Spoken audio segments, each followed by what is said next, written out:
दोस्तों आज हम एक्सप्लेन करने वाले हैं हाल ही में आई मूवी इडली कढ़ाई को, जो काफी शानदार मूवी है, इसलिए आप वीडियो को भी लाइक कर दीजिए। हम चलिए कहानी शुरू करते हैं। तो मूवी की शुरुआत में हमें वॉइस ओवर के जरिए बताया जाता है कि इस गांव में एक शिव केशव नाम के आदमी अपनी छोटी सी दुकान चलाते हैं, जिनकी इडली कई गाँव में फेमस है। शिव केशव एक आइडल मैन है जो सुबह 3 बजे उठते हैं, फिर नहा धोकर 4 बजे दुकान आते हैं और लगातार 6 बजे तक चक्की चलाकर आटा पीसते हैं इडली के लिए। इसी तरह से सांभर वगैरह तैयार करके 7 बजे वो इडली बेचने लगते हैं। यहाँ सबसे पहले इडली शिव केशव के दोस्त खाने आते थे, जो बचपन से दोस्त रहे हैं। साथ ही शिव केशव का मानना था कि तुम अपने काम को दिल लगाकर करो, तुम्हें सफलता जरूर मिलेगी। यही सब कारण थे कि पूरा गांव शिव केशव की इज्जत करता था। फिर हमें शिव केशव के बेटे मुरली को दिखाया जाता है, जो अब बड़ा हो चुका था और वही हमें अपने पापा के बारे में बता रहा है। मुरली बताता है कि उसने भी कुकिंग की पढ़ाई की है, पर उसके सपने बड़े थे,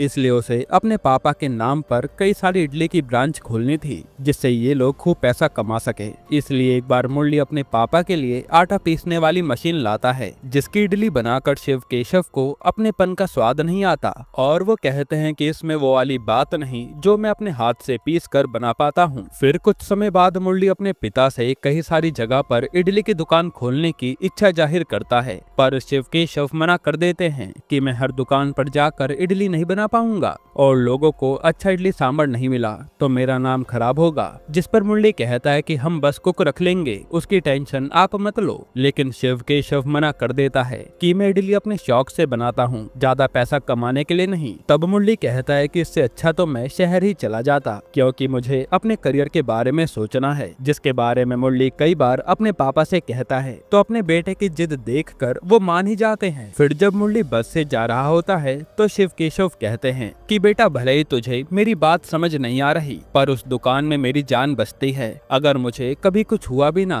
तो मेरी आत्मा उसी दुकान के आसपास रहेगी। ये सुनकर मुरली शहर चला जाता है पैसा कमाने। इसके बाद हमें कई साल बाद मुरली को बैंकॉक में दिखाते हैं, जो अब एक बड़े से होटल में हेड शेफ बन चुका है और वो अपने काम में एक्सपर्ट है। साथ ही उसे अक्सर अपने मम्मी पापा की याद आती है, लेकिन वो काम के सिलसिले में गाँव नहीं जा पाता। फिर मुरली इस कंपनी के मालिक वर्धन की बेटी मीरा से मिलने आता है और इनकी बातों से हमें पता चलता है कि मुरली की अच्छाई देखकर मीरा मुरली से प्यार कर बैठी, इसलिए अब इन दोनों की शादी होने वाली है, जिसके बारे में ये बात कर रहे थे। फिर मुरली वर्धन से मिलने आता है और वर्धन का पूरा ख्याल मुरली ही रखता था, इसलिए वर्धन भी मुरली की अक्सर तारीफ करता रहता था। तभी वर्धन पूछता है कि आपके मम्मी पापा शादी में आएंगे क्या, जिस पर मुरली कहता है कि मुश्किल है सर। उसी समय वर्धन का पीए आकर बताता है कि यहाँ पुलिस आई है आपके बेटे अश्विन को ले जाने के लिए। तब वहाँ जाकर पता चलता है कि अश्विन जुआ खेलते हुए पकड़ा गया, जो कि यहाँ पर इलीगल है। ये देख मुरली पुलिस से बात करके मामला रफा दफा कर देता है। फिर वर्धन अश्विन से कहता है कि तुझे जुआ खेलना है तो ऐसे देश में जाकर खेलना जहाँ ये सब इलीगल ना हो। साथ ही वर्धन अश्विन को मुरली की तरह बनने को कहता है, जो पूरा बिजनेस संभाले बैठा है, पर अश्विन तो मुरली के नाम से ही चिढ़ जाता है। असल में वर्धन अक्सर अश्विन को मुरली से कंपेयर करता था, इसलिए अश्विन कभी मुरली को अच्छा नहीं मानता। फिर अश्विन के जाने के बाद वर्धन मुरली से कहता है कि यार, मैं अश्विन की गलतियां हमेशा से छुपाता आया हूं और आज तक मैंने उसे थप्पड़ तक नहीं मारा। जिस पर मुरली कहता है कि सर, अगर आप उसे पहले थप्पड़ मार देते तो वो बड़े होकर ऐसे उटपटांग काम ना करता। लेकिन वर्धन कहता है कि जब से उसकी माँ भगवान को प्यारी हुई है, मेरे लिए अश्विन थोड़ा ज्यादा ही दिल के करीब हो गया। उतना अजीज तो मेरी बेटी मीरा भी नहीं है। फिर जब वर्धन घर आता है तो अश्विन अपने पापा को डांटने लगता है कि तुम उस नौकर से मुझे कंपेयर क्यों करते हो, उसकी मेरे सामने क्या औकात है, और मुझे तो समझ नहीं आता कि वो नौकर मेरी बहन को पसंद कैसे आ गया। तब वर्धन कहता है कि मुरली दिल का अच्छा है और उसे बिजनेस की भी काफी अच्छी समझ है, जिसने हमारी कंपनी को अब तक प्रॉफिट ही कराया है, इसलिए मीरा की उससे शादी करने में कोई गलती नहीं है, बल्कि ये फायदे का सौदा है। इधर ड्राइविंग करते समय मुरली अपनी माँ से बात कर रहा था और वो कहता है कि आप और पापा मेरी शादी में आइए ना, पर मुरली की माँ कहती है कि उन्हें तो रोजाना दुकान खोलनी होती है, वो इतनी दूर आने के लिए मना कर रहे हैं, जो सुनकर मुरली दुखी हो जाता है। इसके बाद मुरली जब अश्विन से मिलने आता है तो वहाँ वो बॉक्सिंग कर रहा था। अश्विन मुरली को रिंग में आकर उससे बॉक्सिंग करने को कहता है। इस पर मुरली भी मना नहीं करता,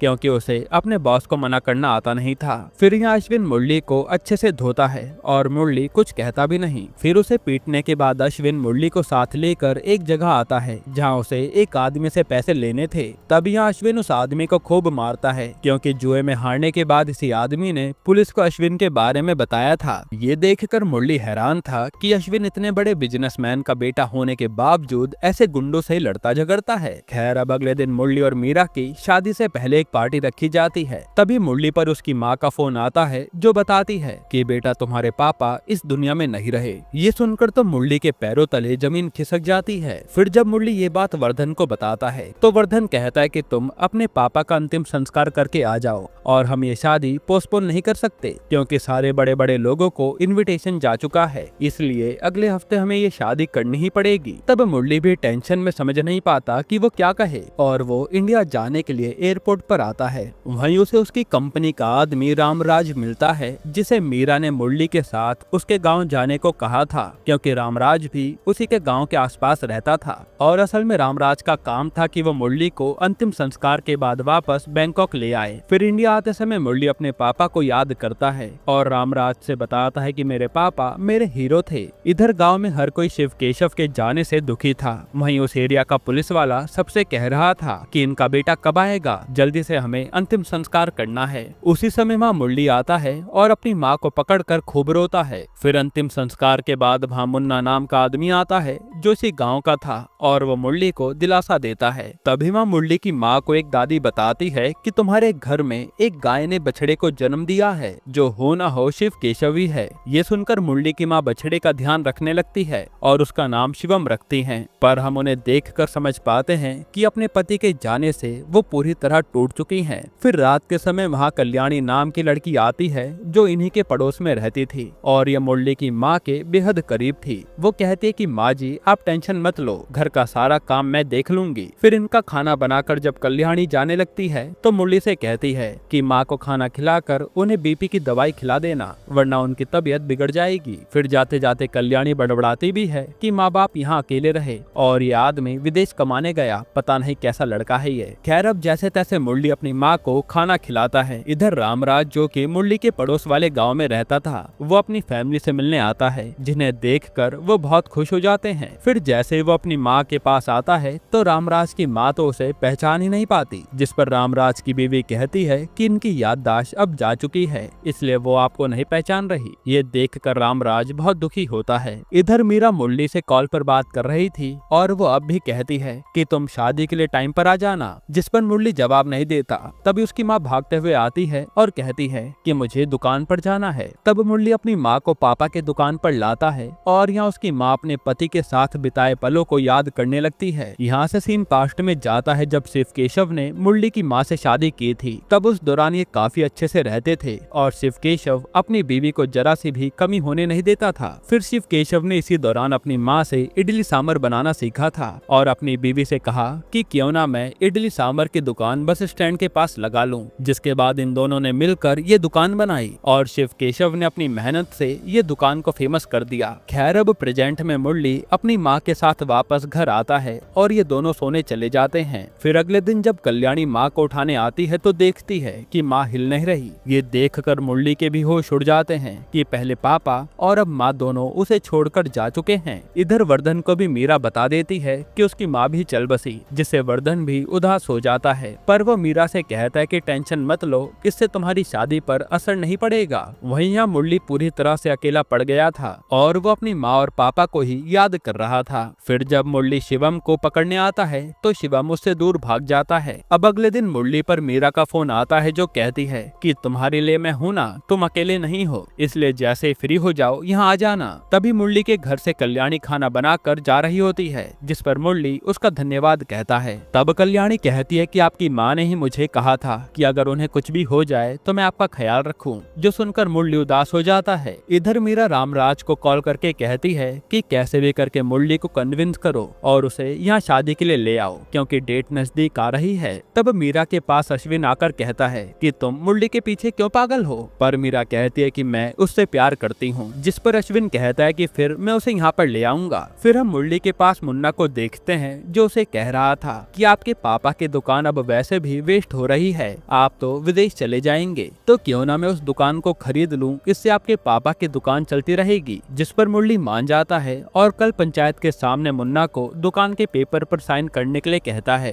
तब मुन्ना भी उसे 7 लाख रुपए देने को तैयार था। वहीं यहाँ ये खबर कल्याणी को भी मिल जाती है कि कल मुरली अपनी दुकान मुन्ना को बेच देगा, जो सुनकर उसे बहुत गुस्सा आता है। खैर जब मुरली घर जा रहा होता है तभी उसे अपने पापा देवताओं के मंदिर में नजर आते हैं, जो देखकर वह हैरान था। एक तरह से ये उसे किसी बात का संकेत लग रहा था। फिर अगले दिन मुरली जब अपनी दुकान मुन्ना के नाम करने जा रहा होता है तो उसके जहन में कल रात का इंसिडेंट ही घूम रहा था कि वो क्या करे, क्योंकि ये दुकान उसके पापा की पहचान थी। इसलिए वो यहाँ पंचायत वालों के पास आकर साइन करने से मना कर देता है। ये देखकर मुन्ना उसका कॉलर पकड़ लेता है कि तूने मुझे पागल समझ रखा है क्या, जो पहले डील करी और अब मना कर रहा है। पर मुरली कुछ कहता नहीं, इसलिए पंचायत वाले भी उसे जाने देते हैं। फिर जब मुरली घर आता है तो यहाँ कल्याणी बर्तनों पर अपना गुस्सा निकाल रही थी, क्योंकि उसे लग रहा था कि मुरली ने अपनी दुकान मुन्ना को बेच दी। जिस पर फिर वो बताती है कि मुन्ना बस मीठा बोलता है, लेकिन वो बहुत कमीना आदमी है। वो हर समय कल्याणी के पीछे पड़ा रहता है और वो पहले भी मुरली के पापा की दुकान बंद करवाने की कोशिश कर चुका है। जब बात नहीं बनी तो उसने उसके सामने ही ढाबा खोल लिया, जो शिव केशव की दुकान के आगे फीका पड़ गया। तब मुरली कहता है कि मैंने दुकान नहीं बेची, जो सुनकर कल्याणी खुश हो जाती है। इधर हम वर्धन को मीरा के पास देखते हैं, जो मीरा से कहता है कि मुरली से बात करके उसे बुला लो, क्योंकि अगर कल शादी नहीं हुई तो जितने भी गेस्ट आने वाले हैं उन्हें मुरली के मॉम डैड की मौत से फर्क नहीं पड़ेगा, बल्कि उन्हें लगेगा कि मीरा में ही कोई खोट है जो मुरली उससे शादी नहीं करने आया। इससे वर्धन का नाम खराब होगा। तब मीरा तुरंत रामराज को कॉल करती है कि मुरली कब आएगा और उसकी दुकान बिकी या नहीं, जिस पर रामराज कहता है कि मुरली ने तो दुकान बेचने से ही मना कर दिया। ये सुनकर मीरा चिल्लाने लगती है। फिर वो मुरली को कॉल करके कहती है कि तुमने दुकान क्यों नहीं बेची और तुम कब आओगे, कल हमारी शादी है। तब मुरली कहता है कि मेरे माँ बाप नहीं रहे और तुम्हें शादी की पड़ी है। आगे मुरली कहता है कि हमें 6-7 महीने के लिए शादी पोस्टपोन कर देनी चाहिए। इस पर तो मीरा गुस्से में मुरली को उटपटांग कहने लगती है, यहाँ तक कि वो उसके पापा की दुकान के बारे में भी न जाने क्या क्या कहती है। तब मुरली मीरा को डांटने लगता है, जो कि अश्विन भी सुन लेता है और वो उल्टा मुरली को उसकी औकात याद दिलाता है, जिससे मुरली शादी के लिए ही मना कर देता है। ये सुनकर तो कल्याणी खुश हो जाती है। इसके बाद मुरली अपने पापा की फोटो के आगे दिया जलाता है और उनकी दुकान फिर से चालू करने की सोचता है, ताकि उसके पापा की आत्मा को सुकून मिले। फिर मुरली रामराज से कहता है कि सर अब मैं वापस नहीं जाऊंगा, आप लौट जाइए। लेकिन रामराज कहता है कि मैंने भी जाने से मना कर दिया है, क्योंकि मुझे मेरे परिवार के साथ रहना है। मैं कब तक ऐसे बिना परिवार के रहूंगा।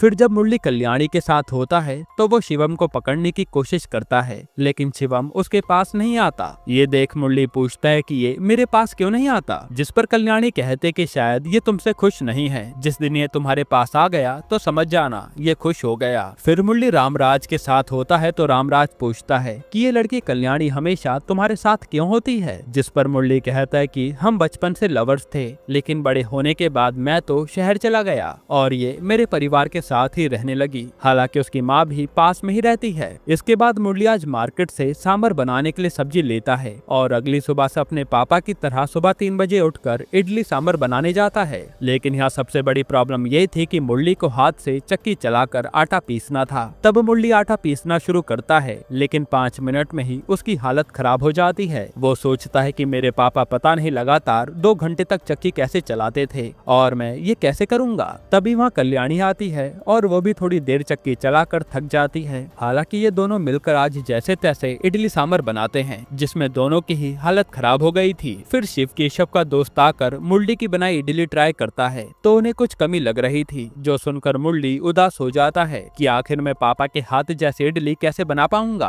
खैर इसके बाद मुरली अगले दिन फिर इडली बनाने सुबह 3 बजे आता है और उसकी मदद कल्याणी करती है। फिर ये दोनों आज इडली बनाते हैं, लेकिन उसमें भी शिव केशव वाला स्वाद नहीं आ रहा था। ऐसे लगातार कुछ दिन बीत जाते हैं और एक तरह से मुरली हार मान रहा था। फिर एक दिन कल्याणी के पास मुन्ना आता है और कहता है कि तू आजकल उस मुरली के साथ कुछ ज्यादा ही रहती है, मेरे से शादी कर ले, रानी बनाकर रखूंगा। पर कल्याणी उसे डांट कर चली जाती है। फिर घर आने पर कल्याणी की माँ भी उसे डांटती है कि तू मुरली के साथ घूमती है, इसलिए ना जाने गाँव वाले क्या क्या कहते हैं तेरे बारे में। पर कल्याणी को इससे फर्क नहीं पड़ता, क्योंकि वो तो मुरली से प्यार करती है। फिर अगले दिन जब मुरली फिर से इडली बनाता है तो इस बार तो कोई खाने ही नहीं आता, क्योंकि मुरली की इडली बेकार बन रही थी। इसके कारण मुन्ना का ढाबा चलने लगा था। फिर मौका देखते मुन्ना मुरली के पास आता है और कहता है कि अच्छा खासा तो दुकान मुझे बेचने वाला था, पर अब तूने तो ऐसी घटिया इडली बनाकर अपने पापा का नाम ही मिट्टी में मिला दिया, जो सुनकर मुरली को बहुत दुख होता है। फिर मुरली दुखी मन से अपने कुल देवता के मंदिर आता है, जहाँ उसके पापा उसे बचपन में लाते थे, और वो कहता है कि हे देव, मुझे रास्ता दिखाइए, मैं हार मान रहा हूँ। इधर अश्विन भी अपने पापा से कह रहा था कि उस मुरली की इतनी औकात कि वो मेरी बहन को मना करे, मैं उसे यहाँ पर लेकर आऊंगा, क्योंकि आज उसी की वजह से मेरी बहन उदास है।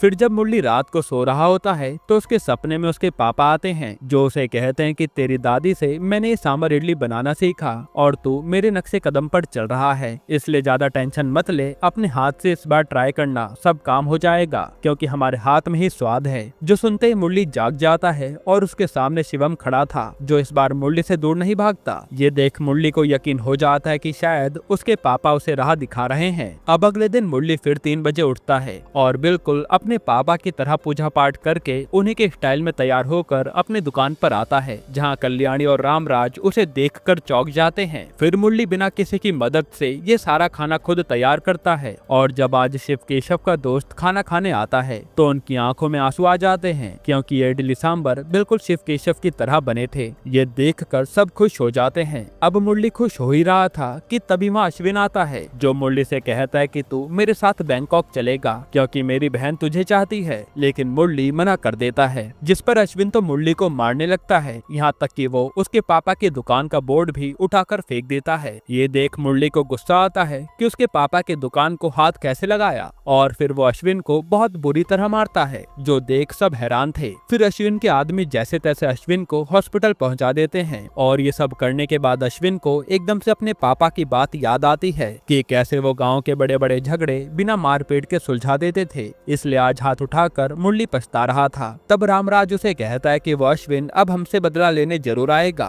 जिस पर मुरली भी कहता है कि उस पर हाथ उठाकर मैंने बहुत बड़ी गलती की है। इधर अपने बेटे को देखने वर्धन और मीरा भी बैंकॉक से आ जाते हैं, और वो बड़े से बड़े डॉक्टर से अपने बेटे का इलाज करवाता है। तभी वर्धन से मिलने मुरली आता है और कहता है कि मुझे माफ कर दो। तब वर्धन कहता है कि मैंने आज तक अपने बेटे पर हाथ नहीं उठाया और तूने उसका पैर तोड़ दिया, अगर वो उठ गया ना तो तुझे जिंदा नहीं छोड़ेगा, इसलिए यहाँ से कहीं दूर भाग जा। जो सुनकर मुरली वापस अपनी दुकान पर आ जाता है, क्योंकि वो ऐसे भागने वालों में से नहीं था। जिसके बाद हम देखते हैं कि मुरली की दुकान चल पड़ी है और सब लोग दूर दूर से मुरली की इडली खाने आते थे। वहीं अब अश्विन भी ठीक हो रहा है, पर उसे बार बार वही सब याद आता है कि कैसे मुरली ने उसे कुत्ते की तरह मारा। ऐसे ही कुछ दिन बीत जाते हैं, जहाँ अश्विन ठीक हो गया था, वहीं मुरली गाँव वालों का चहेता बनता जा रहा था। सबको मुरली में उसके पिता की झलक दिखती थी। अब एक दिन मुरली जब कल्याणी के साथ होता है तो कहता है कि पहले मुझे गाड़ी बंगला चाहिए था, पर अब मैं इस गाँव में खुश हूँ। यहाँ कल्याणी मुरली को उसकी दी हुई चैन भी दिखाती है, जो उसने 9th क्लास में उसे दी थी, और कल्याणी ने आज तक इसे संभाल कर रखा है, जो देख मुरली भी हैरान था। इसके बाद मुरली जब घर जा रहा होता है तभी उसे किसी के होने का एहसास होता है, इसलिए वो रामराज को फोन करके इस एरिया में आने को कहता है। तभी मुरली के सामने अश्विन आ जाता है उससे अपना बदला लेने के लिए, और वो मुरली को मारने लगता है। यहाँ आज मुरली भी चुपचाप अपने पापा को याद करके मार खा लेता है, ताकि अश्विन अपना गुस्सा निकाल कर चला जाए। पर अश्विन का गुस्सा तो और बढ़ जाता है, क्योंकि उसे लगता है कि मुरली उस पर दया दिखा रहा है, इसलिए वो मुरली को मारकर अपने साथ लेकर चल देता है। वहीं रामराज जब कुछ लोगों के साथ मुरली को ढूंढने आता है तो वहाँ काफी खून पड़ा था। ये देख रामराज समझ जाता है कि जरूर मुरली के साथ कुछ गड़बड़ हुई है, इसलिए वो पुलिस और गाँव वालों को इन्फॉर्म कर देता है। इधर अश्विन मुरली को अपने फार्म हाउस ले आया था और वो मुरली को खूब मारता है, जिस पर वर्धन कहता है कि बेटा अब तूने गुस्सा निकाल लिया ना, अब इसे जाने दे। जिस पर अश्विन कहता है कि ये मुझ पर दया दिखा रहा है, इसलिए मैं इसे जान से मार कर रहूंगा। ये कहकर वो अपनी गन निकाल कर मुरली को शूट कर देता है, जो देखकर वर्धन हैरान था। खैर वर्धन मामला संभालने के लिए अपने आदमियों से कहता है कि मुरली को ठिकाने लगा दो। इधर जब पुलिस और गाँव के लोग मुरली को लेकर परेशान थे, तब एक आदमी आकर बताता है कि उसने मुरली को देखा है, जिसे वर्धन के आदमी लेकर जा रहे थे। तब गाँव वाले सीधा वर्धन के फार्म हाउस की ओर चल देते हैं। वहीं रामराज को पता चलता है कि मीरा इस समय मंदिर गई है, इसलिए रामराज मीरा से मिलकर उसे अपने घर कॉफी पीने के लिए कहता है। तब मीरा भी मान जाती है। वहीं यहाँ गाँव के लोग मुरली को ढूंढने जंगल में आते हैं तो उन्हें मुरली मिल जाता है, इसलिए वो उसे हॉस्पिटल पहुँचाते हैं, क्योंकि उसकी हालत काफी खराब थी। इधर गाँव वालों ने वर्धन के फार्म हाउस को भी घेर लिया था, क्योंकि मुरली जिस घायल हालत में मिला, गाँव वालों को लग रहा था कि ये सब वर्धन और उसके बेटे ने ही किया है। इधर मीरा को भी रामराज अपने घर पर लाकर बंद कर देता है और बताता है कि जब तक मुरली को होश नहीं आता तुम में से कोई भी गांव से बाहर नहीं जा सकता क्योंकि तेरे बाप ने ही मुरली को गोली मारी है। ये सुनकर तो मीरा के होश उड़ जाते हैं। वहीं वर्धन से मिलने पुलिस वाला आता है जिसे कमिश्नर ने ऑर्डर दिए थे कि वो कैसे भी करके वर्धन की फैमिली को गांव से बाहर निकाले। तब पुलिस वाला कहता है कि अगर मुरली ने आपका नाम ले लिया ना तो मैं क्या कोई भी आपको गाँव वालों से बचा नहीं पाएगा, इसलिए आप भगवान से विनती कीजिए कि मुरली आपका नाम ना ले। तभी वहाँ फोन आता है कि मुरली की जान बच गई है और उसे होश आ गया है। ये सुनकर पुलिस वाला गांव के मुखिया को लेकर मुरली के पास आता है और पूछता है कि तुम्हें गोली किसने मारी। मुरली कहता है कि अंधेरा था इसलिए मैं कुछ देख नहीं पाया। ये सुनकर पुलिस वाला गांव वालों को आकर बता देता है कि वर्धन और उसके बेटे ने कुछ नहीं किया, इसलिए गांव वाले वर्धन के फार्म हाउस से चले जाते हैं। हालांकि इन सब के बारे में कल्याणी मुरली को बता रही थी कि गाँव वाले मुरली के लिए कहां कहां तक चले गए थे, जो सुनकर मुरली समझ जाता है कि गाँव वालों ने उसे अपना मान लिया है। फिर रामराज भी मीरा को छोड़ देता है और मीरा आकर पूछती है कि आपने मुरली को गोली मारी है क्या, जिस पर अश्विन और वर्धन साफ मना कर देते हैं कि हमारा इसमें कोई कसूर नहीं है। वहीं अश्विन को देखकर साफ समझ आ रहा था कि मुरली ने उन लोगों पर फिर से तरस खाया और उनका नाम नहीं लिया, इसलिए वो सन की फिर से मुरली को मारने की सोच रहा था। इधर मुरली अपने घर वापस आता है तो गाँव वाले उसका स्वागत करते हैं। तभी वहाँ कल्याणी की माँ आकर उस पर चिल्लाने लगती है कि तू कब सुधरेगी, हर जगह बदनाम हो रही है, मत घूम इस लड़के के साथ। ये सुनकर मुरली कहता है कि अब कल्याणी बदनाम नहीं होगी क्योंकि मैं उससे शादी करना चाहता हूँ। ये सुनकर कल्याणी खुश हो जाती है और उसकी माँ भी चुपचाप चली जाती है। जिसके बाद कुछ दिनों में मुरली ठीक हो जाता है और अपनी दुकान फिर से चालू करता है। यहाँ कल्याणी भी हर समय उसके साथ रहती थी। फिर एक दिन मीरा मुरली से मिलने आती है और पूछती है कि तुम पर गोली किसने चलाई, सच सच बताओ। लेकिन मुरली उसे कुछ नहीं बताता। फिर मुरली कहता है कि मेरे माँ पापा नहीं रहे लेकिन तुम्हें शादी की पड़ी थी, अगर तुम्हारे पापा को कुछ होता तो तुम शादी कर लेती। ये सुनकर मीरा कुछ कह नहीं पाती क्योंकि उसे बात समझ आ गई थी। इधर अश्विन अभी भी मुरली से बदला लेने के बारे में सोच रहा था, जो देखकर वर्धन भी हैरान था। फिर जब वर्धन अपने पीए के साथ होता है तो कहता है कि मेरा बेटा बिना अपना बदला पूरा किए नहीं जाएगा, ऐसे में मुझे उसका साथ देना होगा। जिस पर पीए बड़बड़ाता हुआ चला जाता है कि अपने बेटे को चाटा मारने की जगह उसका साथ दे रहा है, पता नहीं कैसा उल्लू आदमी है ये। खैर फिर अगले दिन वर्धन वहाँ के पुलिस वाले को बुलाता है और कहता है कि मुरली को उसकी दुकान से बहुत प्यार है, हमें उसे उजाड़ना है। जिस पर पुलिस वाला कहता है कि उसके तो कागज भी नहीं होंगे। ये सुनकर वर्धन पुलिस वाले को पैसे दे देता है कि मुरली की दुकान उजाड़ दो क्योंकि उसके पूरे कागज नहीं होंगे ना। तब पुलिस वाला भी पैसे लेकर चला जाता है। इधर मुन्ना आज फिर कल्याणी का हाथ मांगने उसके घर आता है तो कल्याणी मुन्ना को जलील करके भेज देती है। इससे मुन्ना को बहुत गुस्सा आता है। इसके बाद हम देखते हैं कि पुलिस वाला इधर उधर पैसे खिलाकर कुछ काम करवाता है और वर्धन को लग रहा था कि उसका काम हो जाएगा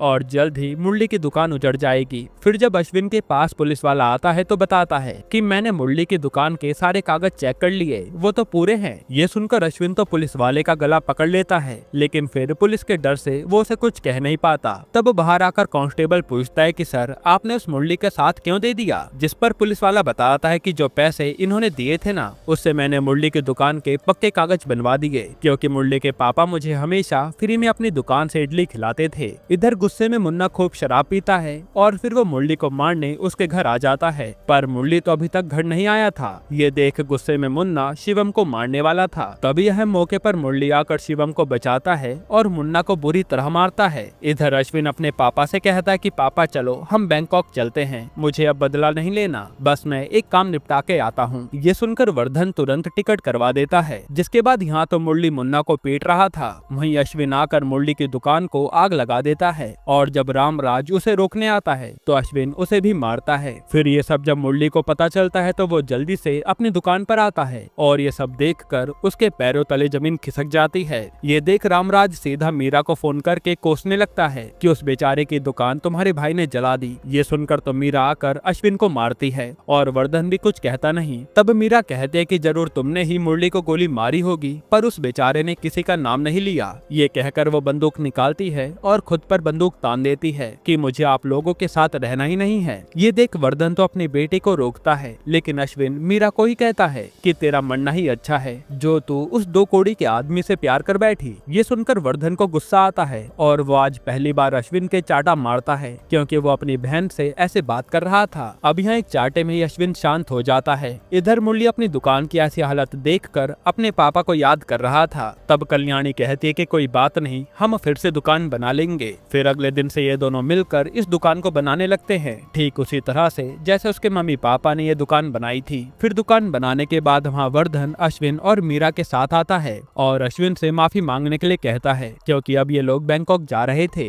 तब अश्विन भी सॉरी कह देता है, जिस पर मुरली उसे माफ करते हुए इन सबको खाने पर बुलाता है और ये खाना खाकर ये लोग बहुत खुश होते हैं। तब मीरा कहते कि मेरे भाई ने बहुत बड़ी गलती की है, इसकी सजा इसे मिलनी चाहिए, जिस पर मुरली उसे सजा के तौर पर आटा पीसने को कहता है। और जब अश्विन चक्की चलाना शुरू करता है तो उसकी पहली बार में हालत खराब हो जाती है, जो देख सब हंसने लगते हैं। यहीं पर ये मूवी खत्म होती है। दोस्तों, आपको ये मूवी कैसी लगी हमें कमेंट में बताइएगा, और इसके अलावा आप कौन सी मूवी का एक्सप्लेनेशन चाहते हैं वो भी कमेंट कीजिएगा। बाकी अगर आपको हाल ही में ये कमाल की मूवी देखनी है तो आप ये वीडियो देख लीजिए।